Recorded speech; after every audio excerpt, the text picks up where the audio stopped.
Hello everyone, myself Pranjal Sharma. It is a continuation of my previous video, that is motion in a straight line part 2 under the topic kinematics. In today's video, we will understand or derive different kinematic equations by using calculus and also learn about examples of constant accelerations. So, in my previous video, I have write different kinematics equation.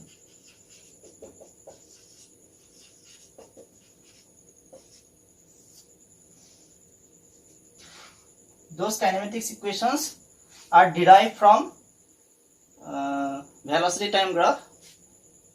So those equations are v equal to v naught plus at, x equal to v naught t plus half of at square, and v square minus of v naught square equal to twice a x, where v final velocity,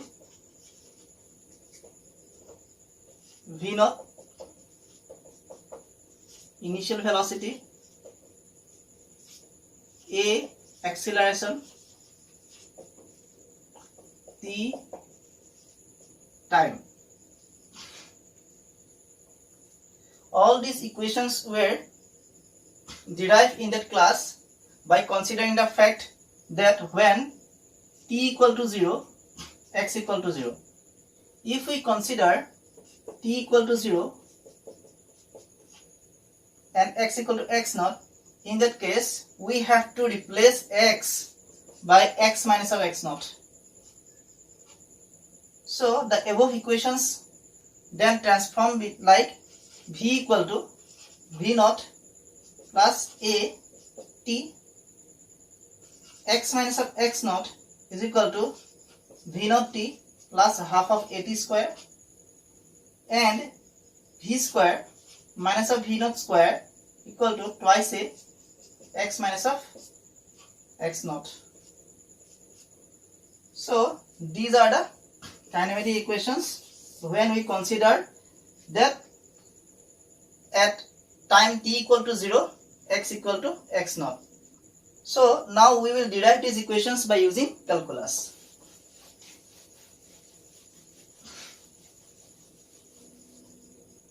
According to the definition of acceleration, a is equal to ddt of v. Since v is a function of t, therefore the above equation can be written as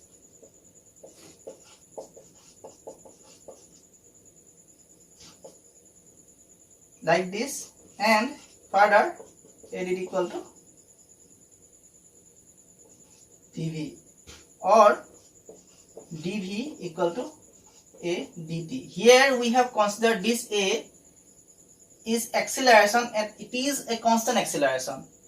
Now we will integrate the equation, integrating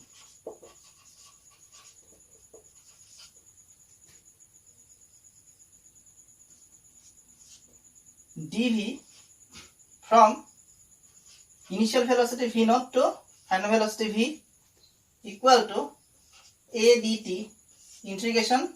Here a is constant, so the only variable thing is dt, so time, which is changing from 0 to t. I have explained the integration and differentiation in my lecture Mathematical Tools for Introductory Physics. So here dv, so integration of dx equal to x. So here integration of dv equal to v, and we put the limit. This is known as lower limit, this is known as upper limit. Here a is constant, so it will come on the a will come out from integration term, so it is from 0 to t. So okay,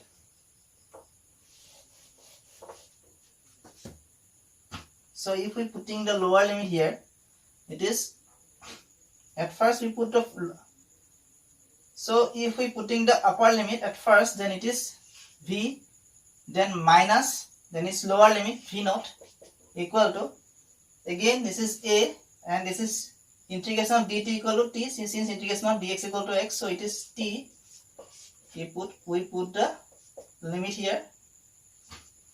So v minus of v naught equal to a t minus of 0. So v equal to v naught plus at. So we get the first kinematic equation, v equal to v naught plus at. So this is our first kinematic equation.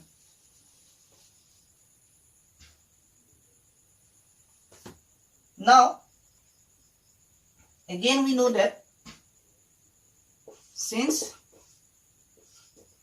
v equal to dx dt, okay, so again v x is a function of time, so we can write v dt equal to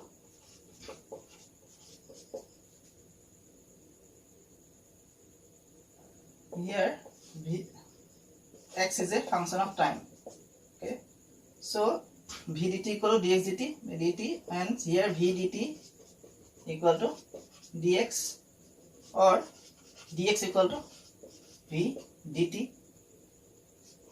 Now dx equal to, here v equal to v naught plus at, we put a value v naught plus at and dt.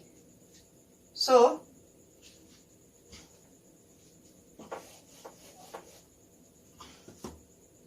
integrating now, integration of dx from x naught to x equal to v naught.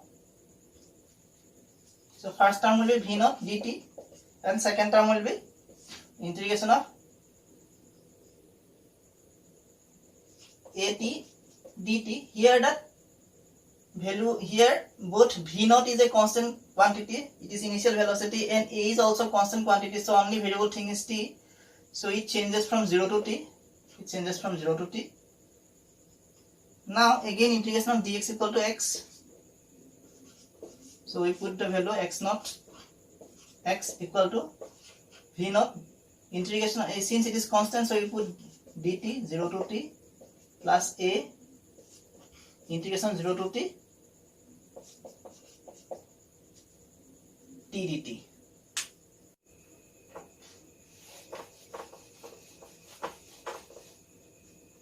So now this is upper limit x minus the lower limit x naught is equal to, here v naught integration of t 0 to t, here it is integration of t dt. So we know that integration of x to the power n dx equal to x to the power n plus 1 by n plus 1. So here t, so its value is, its power is 1, so t to the power 1 plus 1 divided by 1 plus 1, 0 to t.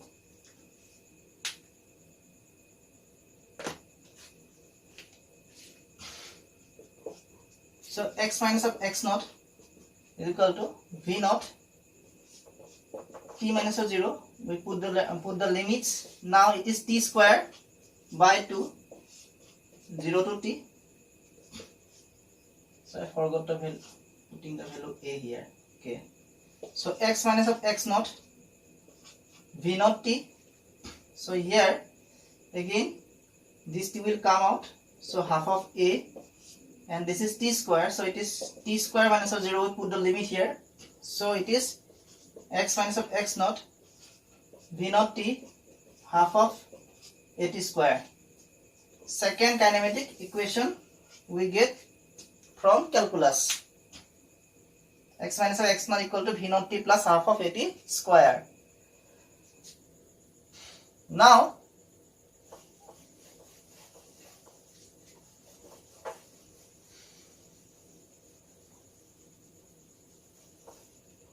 again we define acceleration a equal to dv dt. Here function v is function of both x and t.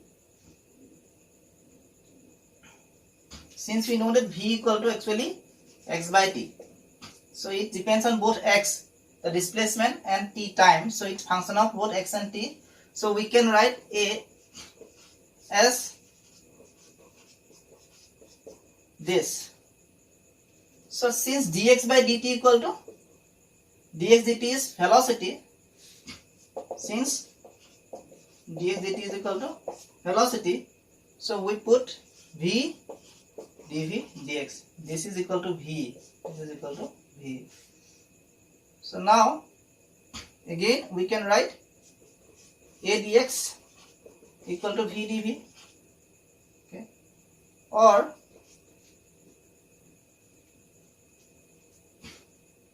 integrating both sides,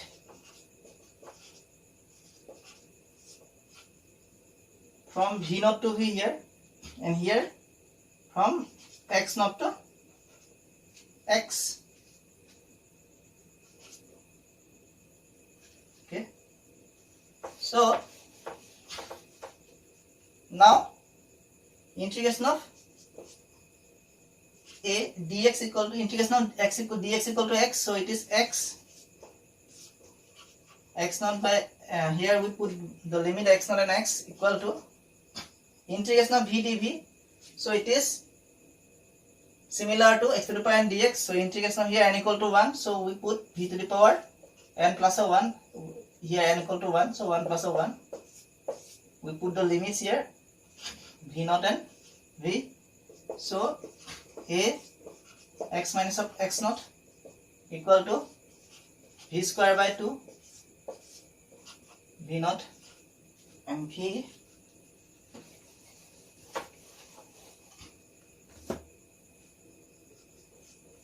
a x minus of x naught is equal to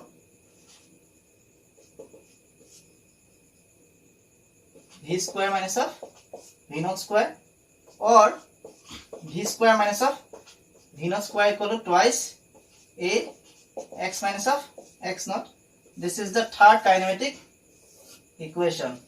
One advantage of using calculus is that if even a is not a constant, for that case we can also use this method. Okay, we have now learned two types of derivation for kinematic equations. Now we will learn an example of constant acceleration.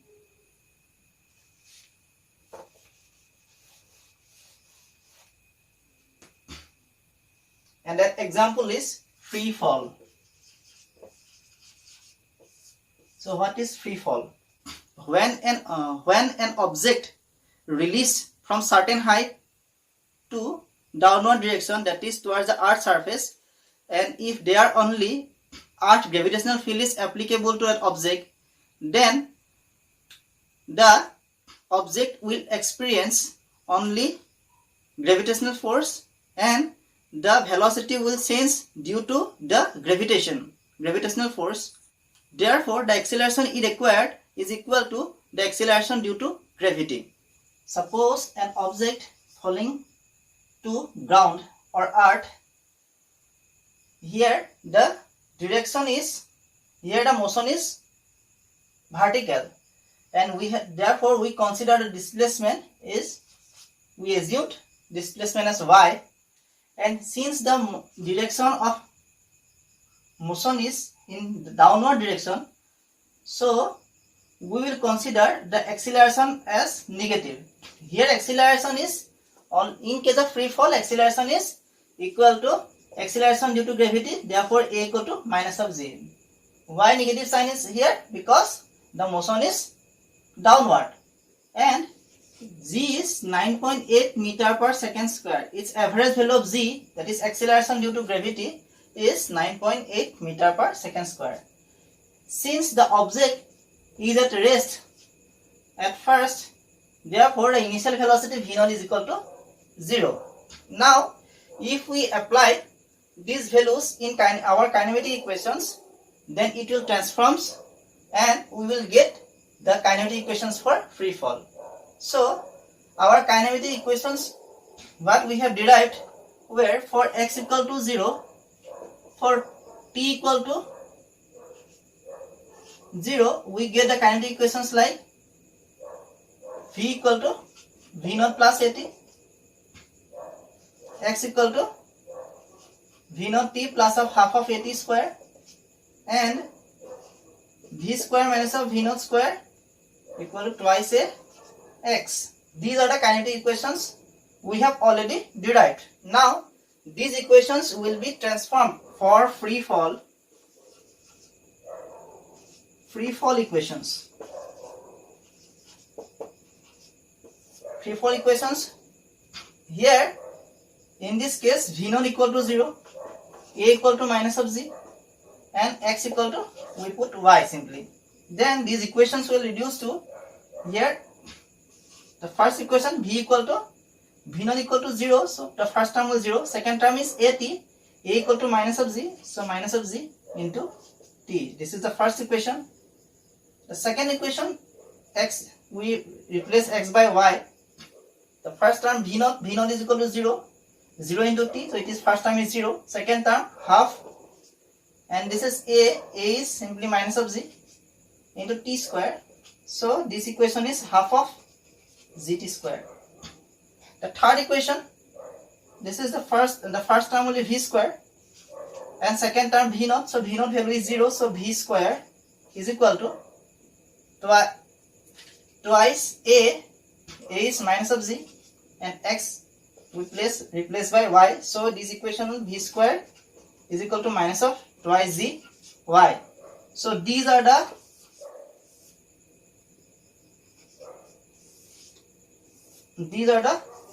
equations for free fall.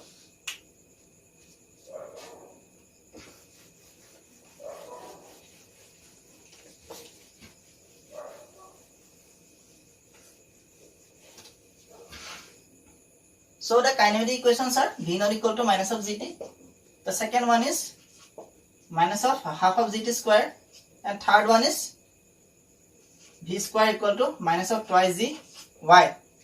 So since z equal to average value of z is 9.8 meter per second square, and for convenience for using we take z equal to 10 meter per second square for some calculations. So if we so these equations, if we put the values of z, then these equations further transform to v equal to minus of 9.8 t, y equal to half of 9.8 t square, or 4.9 t square, and v square is equal to minus of 2 9.8 y, so it is 19.6 y. So these are the equations. If we want to plot these equations, for the first equation, for this equation, if we plot a velocity versus time graph, then for t equal to, for this equation, for t equal to 0, v equal to 0, t equal to 1, v equal to minus of 9.8, t equal to 2, v equal to minus of 19.6, t equal to 3, v equal to minus of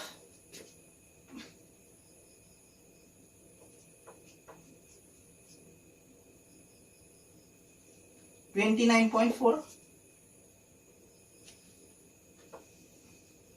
So if we draw these values here, so this equation will be, here v is negative, so the plot like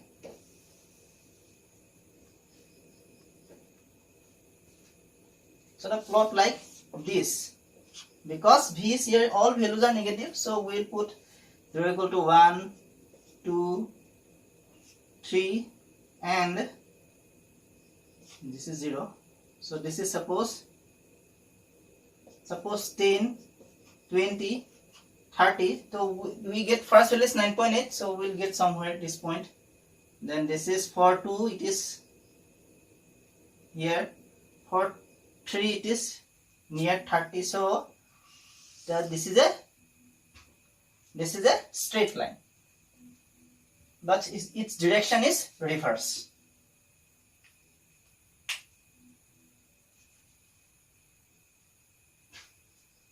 Okay, so this is the plot of VT plot for free fall. Now for the second equation.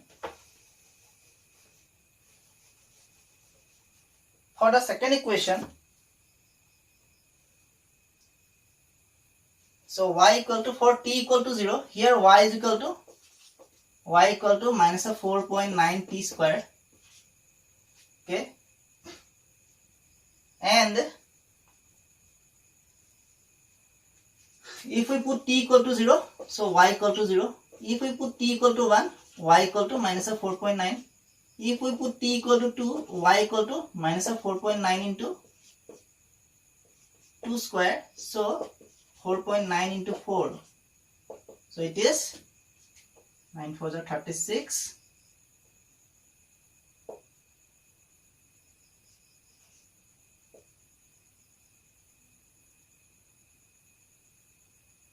$19.6.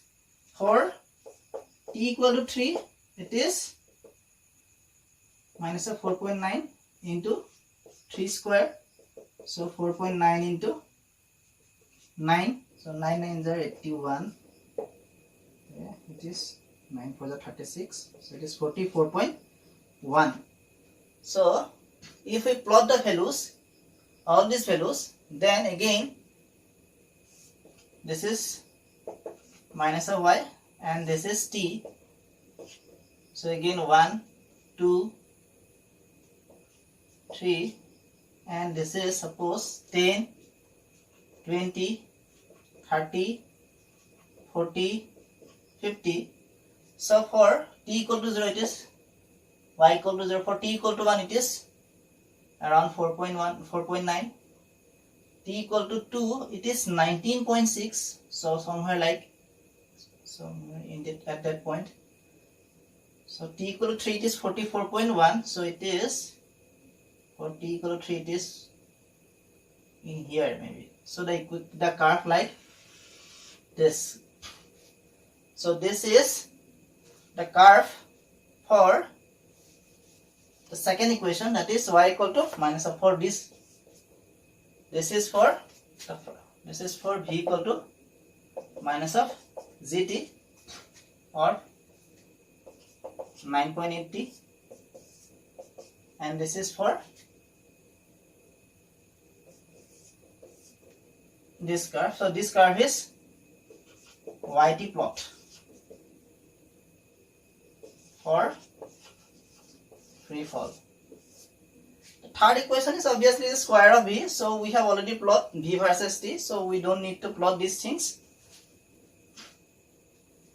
So the velocity and y displacement, so we don't need this, it has no significance. So now another curve we need to another plot we need to learn, which is acceleration versus time.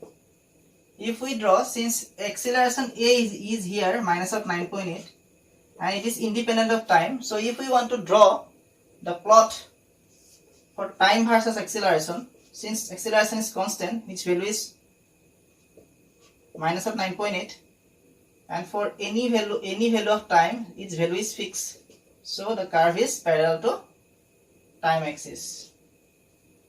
So this is a versus t plot for free fall. So these three are the plots for free fall. Okay, we have learned free fall equations as well as various plots for free fall.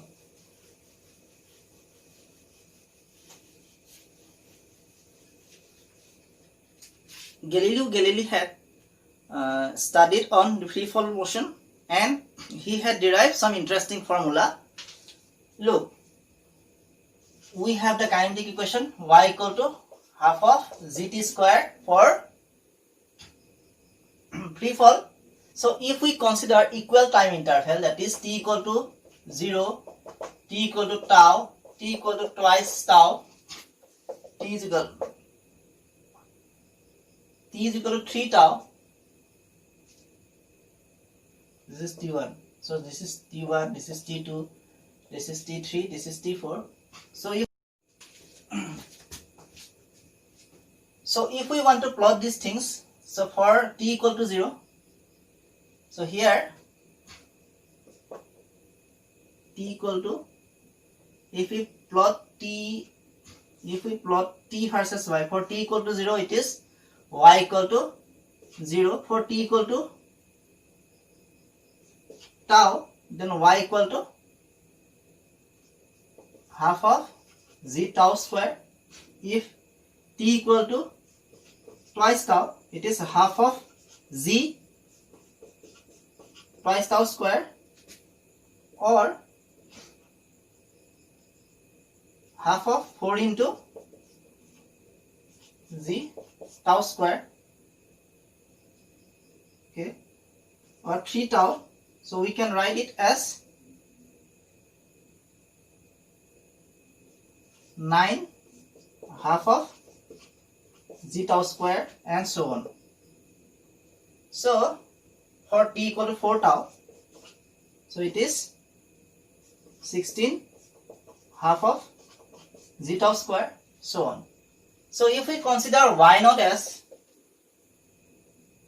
minus of half of z tau square,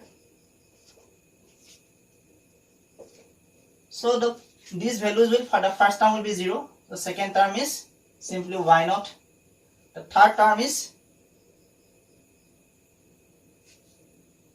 4y naught, the fourth term is simply 9y naught, and it is 16y naught. Okay. If we want to find the distance traversed for each interval of time, that means suppose this is y1. So now we want to calculate the distance traversed each interval of time. That means in this case displacement is from final position to initial position. So this displacement is simply y naught for this case. For second case it is 4y naught minus of y naught, it is 3y naught. For third case it is 9y naught minus of 4y naught, it is 5y naught. For the next case it is 16 minus of 9, it is 7y naught. So it is displacement, okay, distance traversed. So if you notice the distance traversed by the object for equal interval of time, so its value can be represented by some all odd multiples of y naught. Okay, and their ratios can be expressed as, for the, if y naught equal to, if we put the ratio of these two, then it is so simply 1:3:5:7 so on. So for free fall we can express the distance traversed by the object for equivalent time interval in terms of some odd number ratios. So this is known as Galileo's odd numbers law, or Galileo's laws for odd numbers.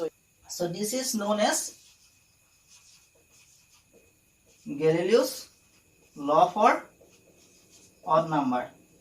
Now we will study about deceleration. So in kinematic equations we get v equal to v naught plus at. Here this is initial velocity, and this is final velocity, and this is acceleration. Okay, Suppose a car moved from point A with an initial velocity v naught, and after some distance traverse, after some time interval t, it stopped at point B. So final velocity here is v equal to 0. The initial velocity is v naught, final velocity is v, and time is t. In this case, the velocity will changes with time. So if a is the acceleration, so in this case, if we put all these values in above equation, then the result will be 0 equal to v naught plus at, or v naught equal to minus of at, or minus of a equal to v naught by t. So this, since a is here negative, so this is known as deceleration. So this deceleration happen when we suddenly apply brake into the vehicle. Okay. Now, so deceleration is always opposite to the direction of acceleration. So that is, therefore it is replaced by a. So minus a is deceleration.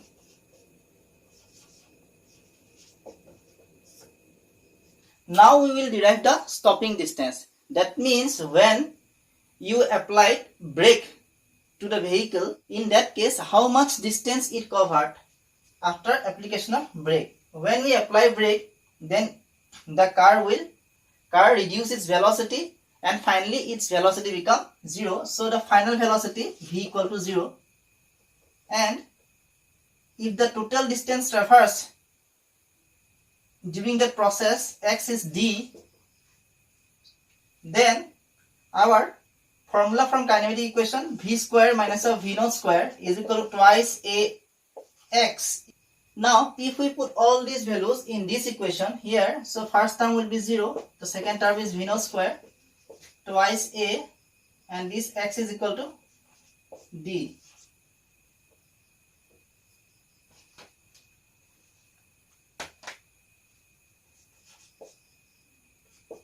So d equal to minus of v naught square by twice a. So this is the formula of stopping distance. This is called stopping distance.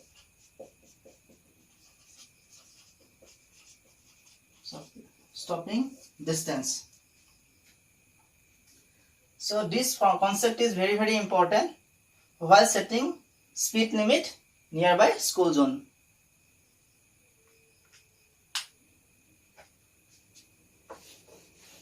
Okay.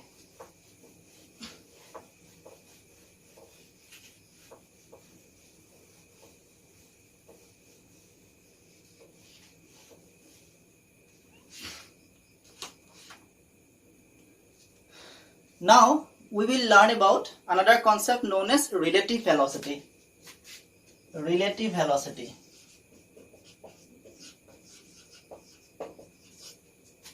In one dimension.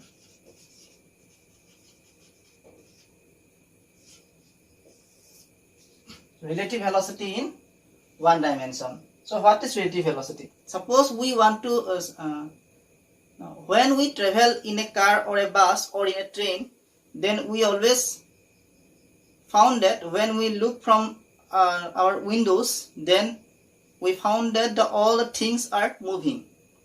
Or when some car or bus or train cross our vehicle from opposite direction, we often found that the speed, we feel that the speed of that vehicle is very high. But the speed we measure of other vehicles or other person or train or bus or a car, which is relative to us. So when the objects are in motion, then they are always relative to each other, and their velocities are considered as relative velocity to each other.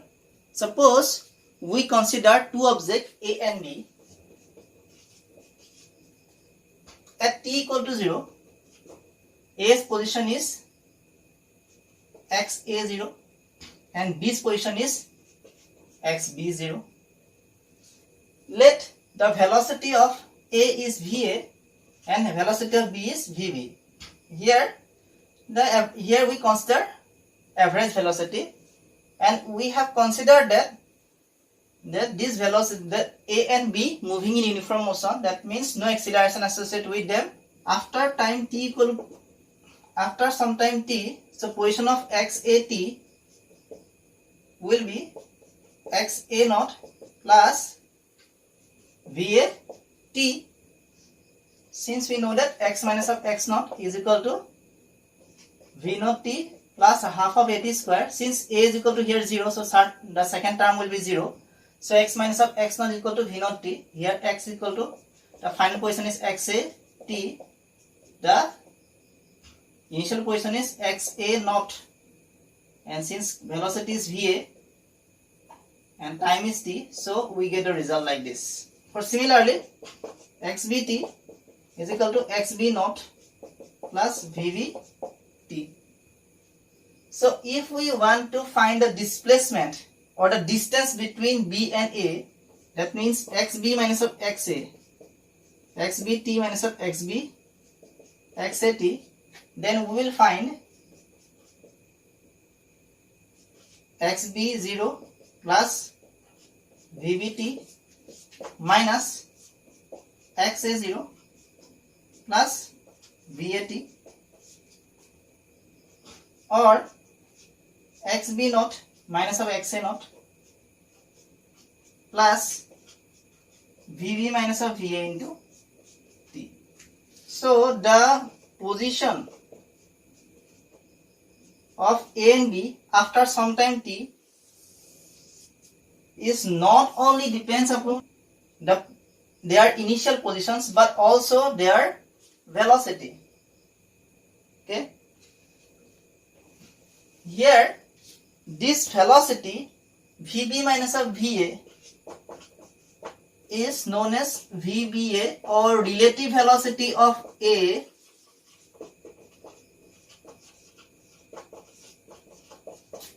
relative velocity of B with respect to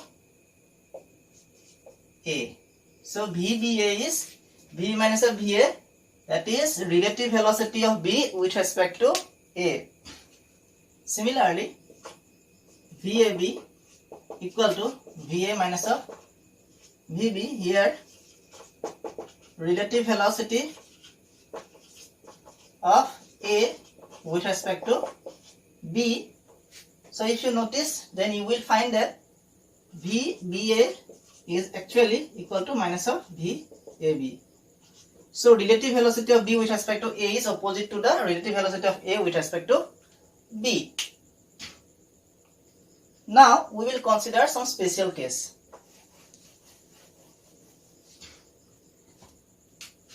The case 1, when Va equal to Vb, in that case Vab equal to Va minus of Vb equal to 0, or Vba equal to Vb minus of Va is equal to 0. That means no relative velocity associated.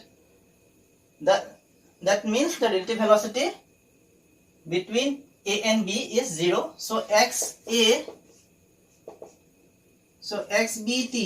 minus of xat is simply xa0 minus of, so xb0 minus of xa0. So the difference between their position after some time t is equal to the difference between their position at the initial time t equal to 0.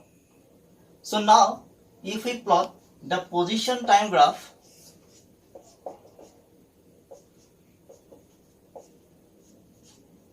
for A and B, in that case for A, suppose it is the xa naught, the initial position at t equal to 0. So the curve will be, the plot will be a straight line, since A is in uniform motion with velocity Va. And for B, the initial position is say xb naught. So B is also moving with uniform velocity Vb, so it is also a straight line.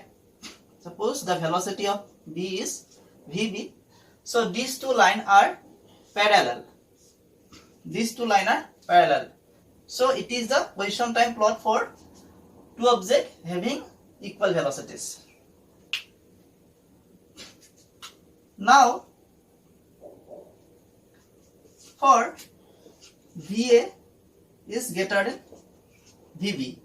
So in that case, VB A is equal to VB minus of VA is equal to negative. Since VA is greater than VB, so this term and this, the relative velocity of B with respect to A is negative. So in that case, the displacement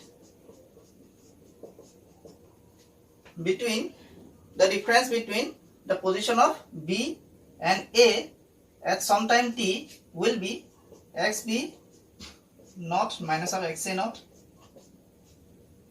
So here this is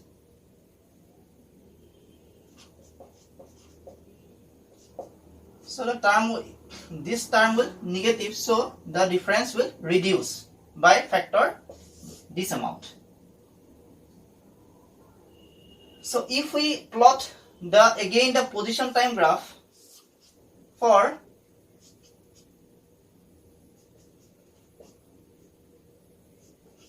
A and B, in that case again the velocity of A is here.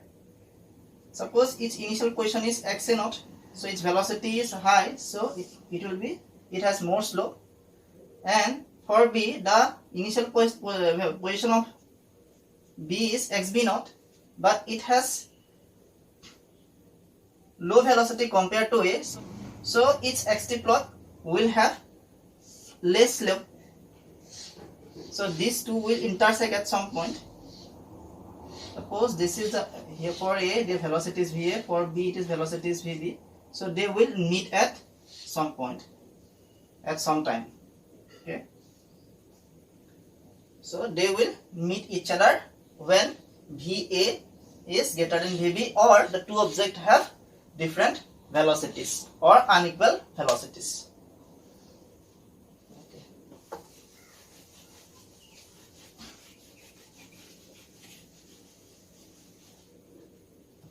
Now VA equal to minus of VB. So A's velocity is opposite to B's velocity, and B's velocity is opposite to A's velocity. In that case, VBA is equal to VB minus of VA, that is relative velocity of B with respect to A. So VB minus of VA is minus of VB, so it is twice VB. So relative velocity will increases. And this is the reason for which we feel that when a car or a vehicle crossing from opposite direction, its velocity is much higher than our vehicle. So let's rewind what we have learned so far. In today's lecture, we have learned how we can derive different kinematic equation using calculus. We have learned about the example like example of constant acceleration like free fall, in which we have derived several kinematic equations.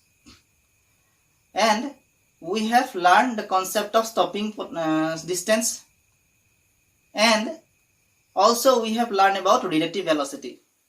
So at this point I want to stop this lecture. If you like this video, then please press the like button. If you want more this kind of video, then subscribe the channel. You can share the video, and if you have any doubts regarding this topic, then write it down in the comment section, and don't forget to press the bell icon for recent notification. Thank you.